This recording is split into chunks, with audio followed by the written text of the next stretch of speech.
Hi, welcome to the University of Vermont.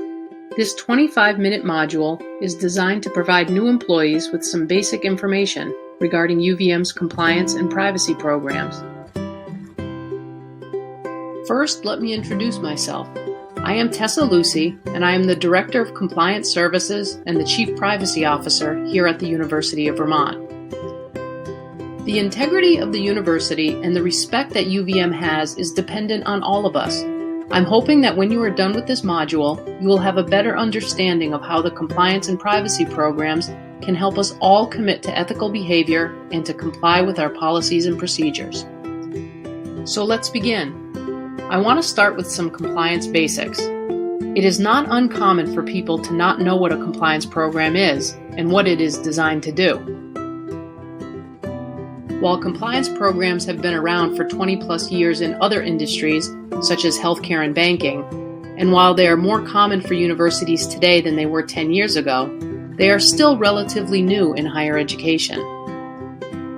You may have already heard about UVM's values, which we call Our Common Ground.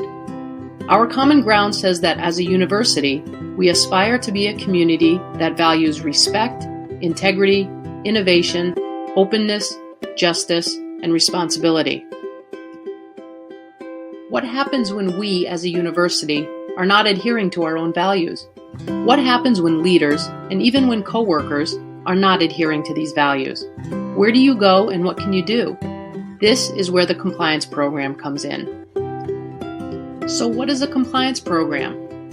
It is a program that is designed to foster a culture of compliance. Okay, so what is a culture of compliance? It is an environment that supports adherence to the law and to our institutional policies and procedures.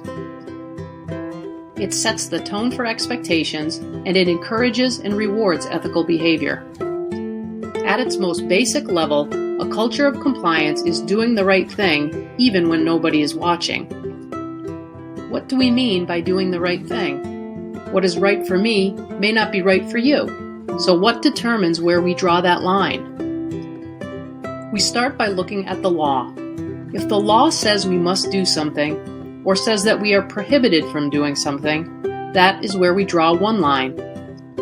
Then we look at our own internal policies and procedures. If there is a UVM policy or a university operating procedure that says we must do something, or says that we are prohibited from doing something, that is where we draw another line. Often there is an overlap. Many times policies are in place because of laws and other regulatory requirements. And the lines are usually bright when it pertains to laws, policies, and procedures. We all have a responsibility not to cross those bright lines at all times. But not all lines are bright. There is a whole gray area of right and wrong. Situations that may seem right to you but wrong to them. Right to them but wrong to you. Situations that do not have the same bright lines that laws and policies have. Your compliance program is designed to help you navigate these confusing situations.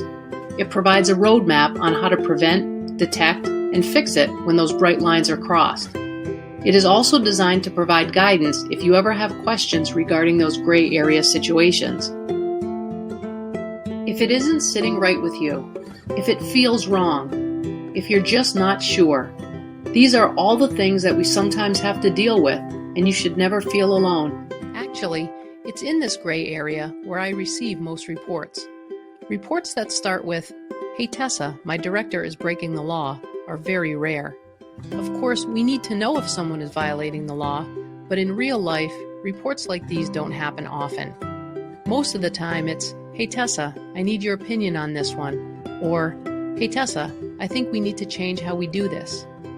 The federal government has provided guidance on what is needed for an effective compliance program. There are 7 elements that an organization needs to be able to show are included in the compliance program in order for it to offer the organization protections in the event of a violation. I won't go into detail for all of the elements, but I do want to touch on a couple. The first element is written standards and procedures. The main standard under this element is your Code of Conduct and Ethical Standards, or the Code. The Code is a university policy that has been approved by the Board of Trustees. The code can be found on the University Policy site. This site also contains all institution-wide policies and procedures. It can be found at www.uvm.edu/policies. That is where you want to go anytime you have questions related to a university policy or procedure. I want to emphasize this: www.uvm.edu/policies.